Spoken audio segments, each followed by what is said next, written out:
Јас овде може да кажам дека Демократскиот сојуз бил и ќе биде конструктивен чинител на Советот, независно дали припаѓа на мнозинството или е во опозиција. Представникот на Демократскиот сојуз во Советот на општина Неготино секогаш ги изразува и поддржува барањето и интересите на најголемиот број граѓани од општина Неготино.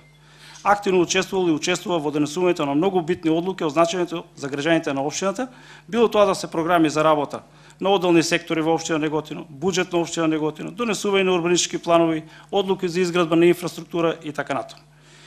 И за наредните локални избори Демократскиот сојуз ќе продолжи, а јас се надевам и знам дека ќе има своји кадри за членови во Советот на општина Неготино. Исто така знам дека и во наредниот состав на Советот на општина Неготино представникот или представниците на Демократскиот сојуз ќе имаат конструктивна улога во донесувањето на одлуки што значат подобра иднина на граѓаните на општина Неготино, односно подобра перспектива на младите.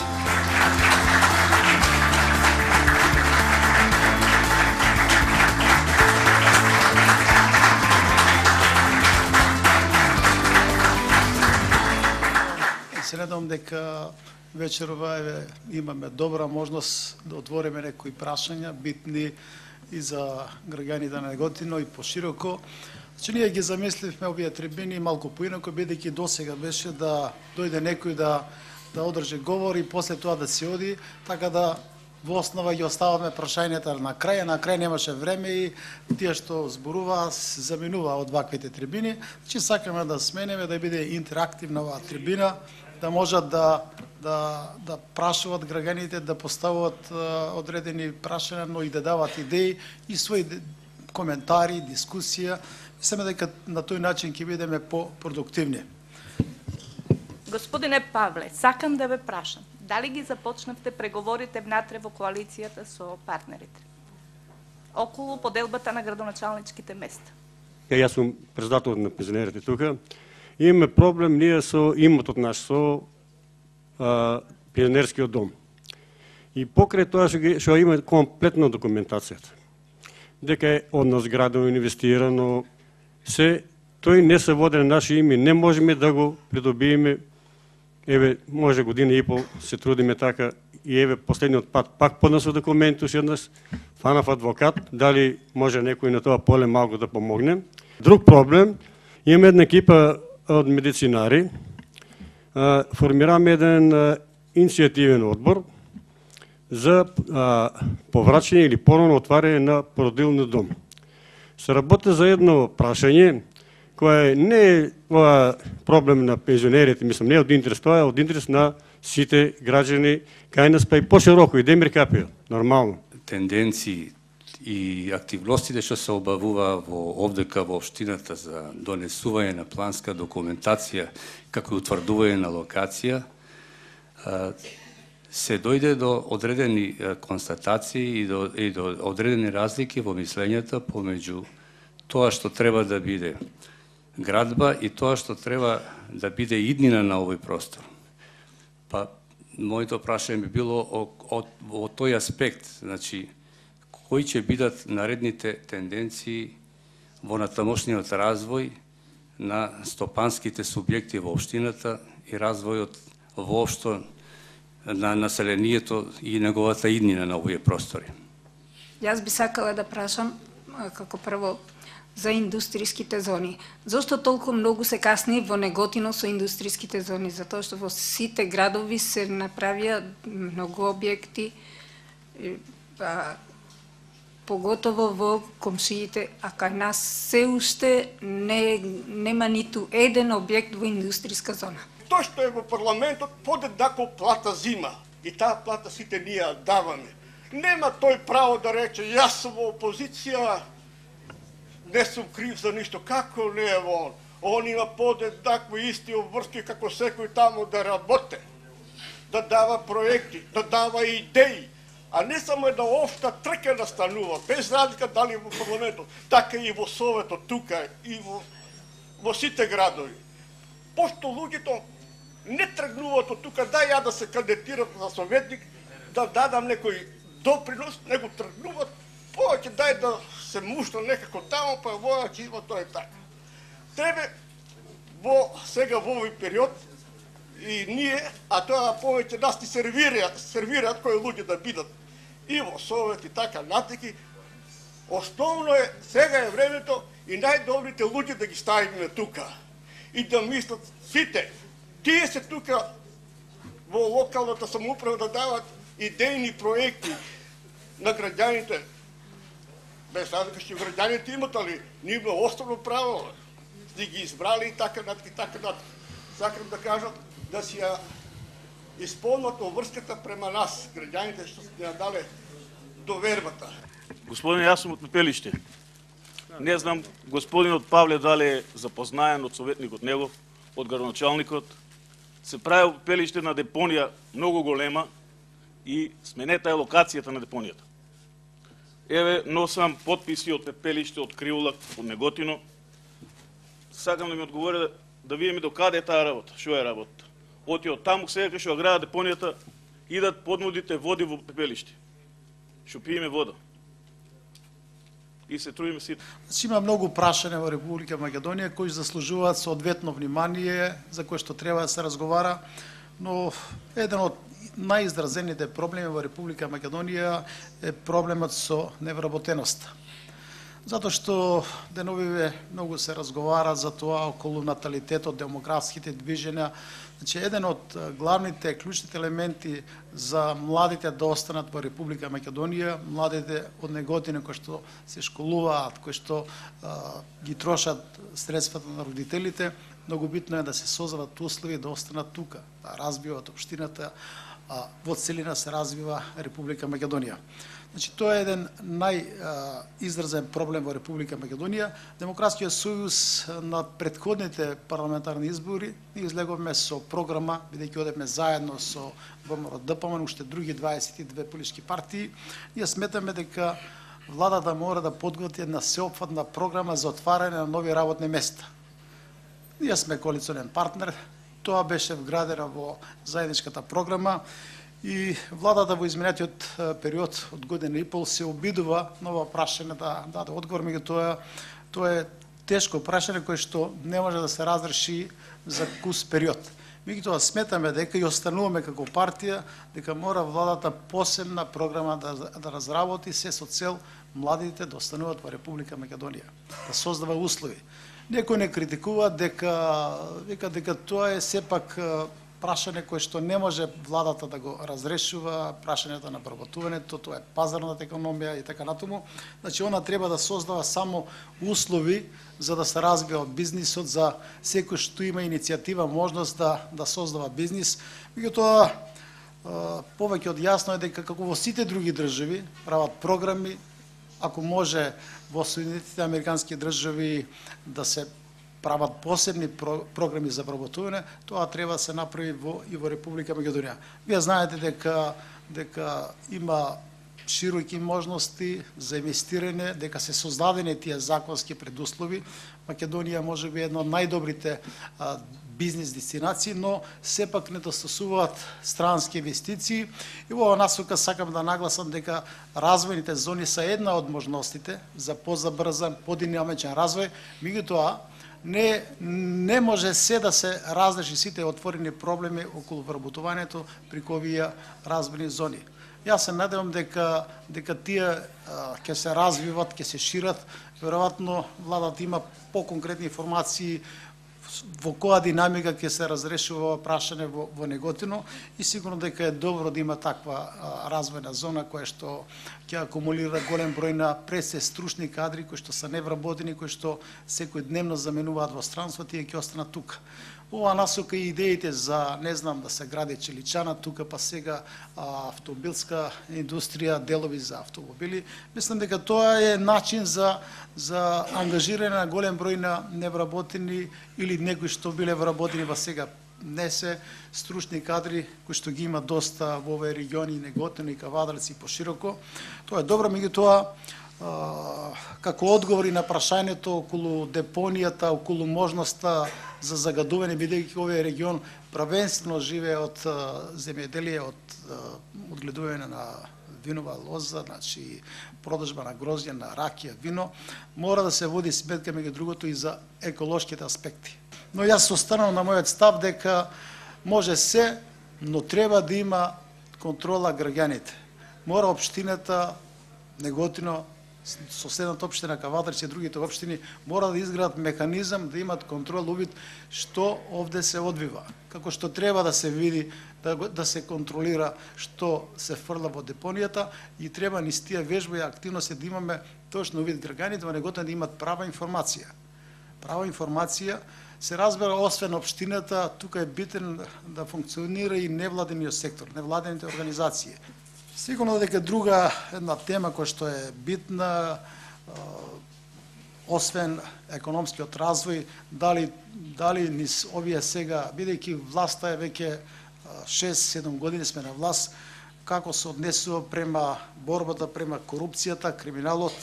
Вие знаете дека како политичка партија ние подготвивме еден проект Декри кој што беше промовиран во јавноста и кој што се прифати тогаш во програмата на ВМРО ДПМН. Заедно одеме во кампања и најголемата подршка од граѓаните што добиеме во тоа време беше ефикасна борба против корупција, против криминалот.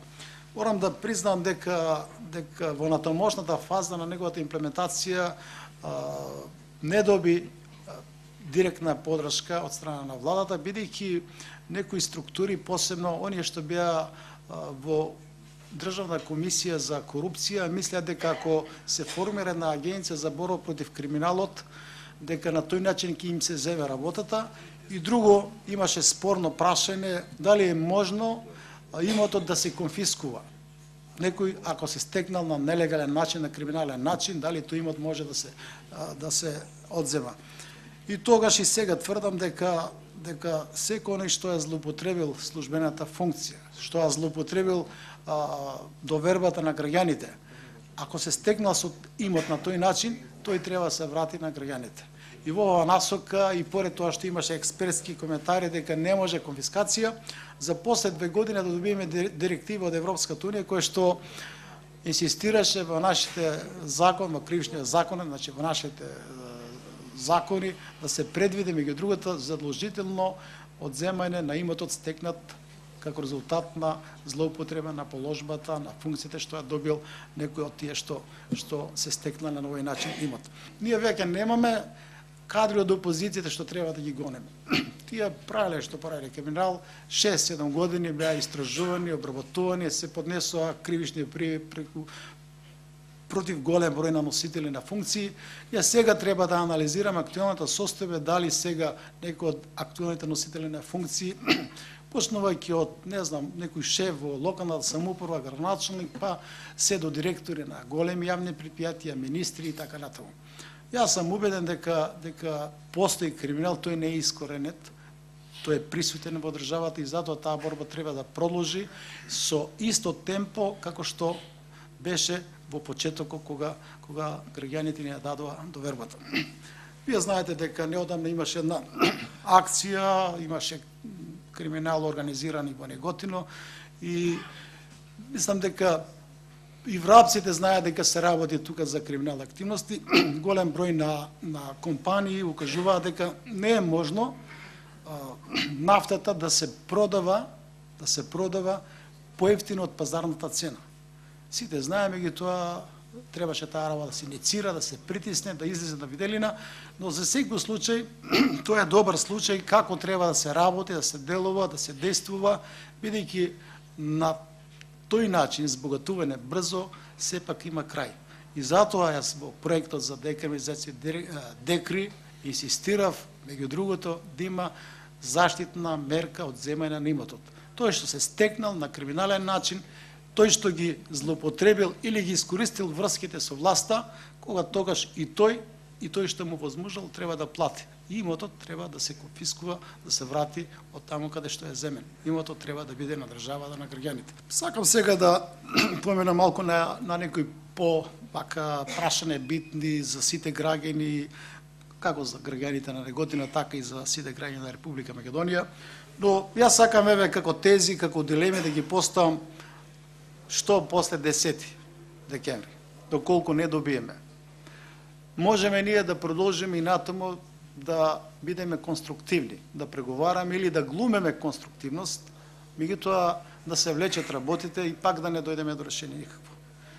Тоа е едната опција, да продолжиме со, условно кажано, со нашата конструктивност, дека се залагаме за компромис, за решение, но тоа нема да се очигледно. И втората работа е, треба ние сосема јасно, гласно да кажеме пред сите, пред Европската унија, пред НАТО, пред нашите стратешки партнери, пред Соединетите американски држави, дека Република Македонија не е подготвена да го промени уставното име. Им кажеме јасно и гласно и да не притискат, да не влечат по разни, не знам тамо, Брисел, Вашингтон, Лондон и така натаму. Така тие се две можности. Или ќе глумиме конструктивност, ќе продолжиме, што главно умерените дипломати тоа го сугерират, или ќе кажеме не сме подготвени како држава да го менуваме нашето уставно име, па дали ќе не примате во Европска унија, во НАТО, одлучувате вие. Ние ќе продолжиме со реформите, ќе работиме, тоа е наша стратешка цел, но немојте да разговарате за промена на нашето уставно име. Тие се две работи за кои што мислам дека треба да се разговара после 10 декември. Сега се префрлеме малку околу и некои прашања и врзани за локалните избори, че Демократскиот сојуз се подготвува за престојните локални избори. Имаше прашање околу тоа дали имаме кандидати за градоначалници. Ние во договор со раководството на ВМРО-ДПМН истакнавме во 14 општини, значи нагласувам можни кандидати за градоначалници. Се вршат анализи, се прават сондажи на јавното мислење и како што е кандидат тука од Демократскиот сојуз Ванчо Петров, имаме уште во 13 општини кандидати. За тие се разговара, се дискутира, развижени се сите партии, секој сака да промовира свој кандидат. И во оваа насока се одвиваат разговорите со ВМРО-ДПМН. Очекуваме некаде до крајот на овој месец декември да завршат тие разговори. Ние сме една од највлијателните партии во коалицијата после ВМРО-ДПМН. Значи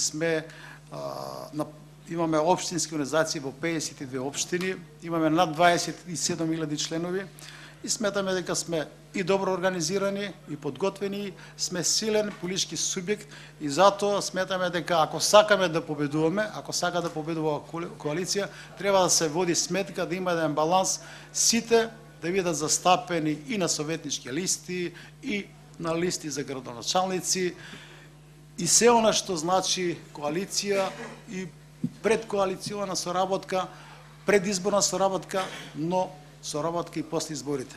Значи, ние имаме многу забелешки на одредени градоначалници од редовите на ВМРО-ДПМН, кои што беа доста кооперативни со Демократскиот сојуз пред изборите, но после изборите се затворија, се водеа сметка само за своите интереси, за интересите на партијата која што ги предложила, за некои роднински, не знам, други пријателски релации, но не водеа поширок интерес за коалиционите партнери кои што учествува и партиципира и ги мотивира граѓаните да излезат и да гласат за коалицијата, а не само за една партија.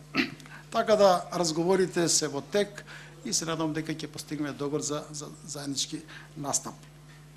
Инаку, околу кога зборуваме за наталитетот, за демографските проблеми, сигурно дека еден од условите може да биде и тоа дали во Неготин има породилен дом. Така да имаше едно такво прашање. Треба да се повторно, знаете што, и покрај тоа што е тоа централизирано, Министерството за здравство е самостојно, локалната самоуправа нема директни ингеренции над овие состојби, но може да разговара, да го иницира преку владата, преку парламентот, преку јавноста, дека тоа е проблем и дека тука треба да се, бидејќи има сите услови, сите предпоставки се присутни и да се отвори тој родилен дом. Ако постојано тврдиме дека тоа е проблем, проблемите треба да се решават и добро е што се иницират. Инаку околу имото тоа за пензионерскиот дом треба да ви се врати на вистина, не може би повеќе треба на тоа прашање да посвети градоначалникот со Министерството за транспорт, урбанизам, да се види каде е проблемот и дали може тој проблем да се разреши, ако не се води некоја судска постапка, може и тамо во рамките на судот тоа да се разреши. Инаку веќе зборувавме за индустријските зони, за екологијата тука имаме ние и присутни двајца, поранешниот директор на МАУ-1 и актуелниот на Управата за заштита за животна средина, така да тоа повторно го нагласувам е проблем, треба да се работи на тој проблем континуирано и треба тука пред се да ги форсираме, да ги дури да се помагат финансиски овие невладени организации да бидат погласни, тие можат имат искуство како и на кој начин да притискат овие проблеми да се разрешуваат или да се спречи евентуално да се изгради некој загадувач кој што ќе има тешки последици за овој регион. Знаете судбината на многу фирми. Јас не само за фабриката за кабли, посочам два примера во Скопје, Центро и Славија. Значи две трговски фирми кои што има на најубави места продавници во Скопје, пропадна заради лакомоста на овие менаџери, тогаш брзо да продадат, да задолжат фирмата, да земат одредена провизија, не водејќи сметка дека на тој начин уништуваат едни добри фирми. Трансформацијата го направи своето тие што беа подобри стратези, што размислуваат долгорочно, што не беа алчни по пари, ги задржаа компаниите и тие сега стана и собственици на тие компании, но битно е дека тие функционираат. Јас Алколоид сакам да го посочам како пример добар. Таа фирма добро работеше и во претходниот систем продолжи да работи, се приватизираше и таа приватна компанија ама работи. Таму работат голем број на експерти, на млади луѓе, остануваат овде работат. Фирмата произведува. Можеше поранешниот собственик таа фирма или директор кој погасно стана дел од собствениците, можеше да ја продаде за многу малку пари или да пропадне и немаше од тоа да има никој интерес, ниту граѓаните, ниту државата. Така да штета е што фабриката за кабли, која што имаше широк пазар, пропадна и голем број на граѓани од работници вработени во оваа фирма остана на улица во Неготино. Тоа беше еден од капиталните објекти во Република Македонија и нема логично оправдување освен дека се работи за Рамилак и заради тоа пропадна фирмата. Тука не знам, не може да ви најдам решение, се менува сега, се прават напори за да дојдат нови инвеститори, нови фабрики. Перспективата е сигурно во изградба на нови фабрики, во производствени капацитети. Инаку, сакам да нагласам дека многу проблеми имаме околу вработувањата. Целокупниот притисок е во администрацијата, во општината, во јавните предпријатија. Тешко ќе биде да издржи стопанството, граѓаните кои што произведуваат, да финансираат гломазна јавна администрација, неефикасна, непрофесионална. Затоа целокупната наша енергија треба да насочиме кон изградба на нови производствени капацитети каде што се создаваат услови за вработување на голем број на граѓани. Инаку, на крај сакам да привршам со мојот настап. Сакам да нагласам дека посебно за членовите на Демократскиот сојуз што се тука, ние сме наистина добро организирани, присутен, силен политички субјект со своји собствени видувања на работите. Ние сме во коалиција со голем број на партии, во коалиција која што ја предводи ВМРО-ДПМН, но секогаш се убедуваме да имаме автентични ставови за многу прашања во Република Македонија, битни прашања. Јас само сакам да ви посочам, еве вчера одржавме една пресконференција кога сосема јасно, отворено рековме дека идеите на министерот за надворешни работи на Бугарија се прифатливи. Тој предлага 3 работи. Да имаме договор за добрососедски односи, што е прифатливо. Ако подготвиме договор избалансиран, да има исти обврски и за Бугарија и за Македонија, не е ништо спорно. Предлага да градиме инфраструктура, да ја поврземе Македонија и Бугарија, бидејќи тоа е во интерес на двете држави.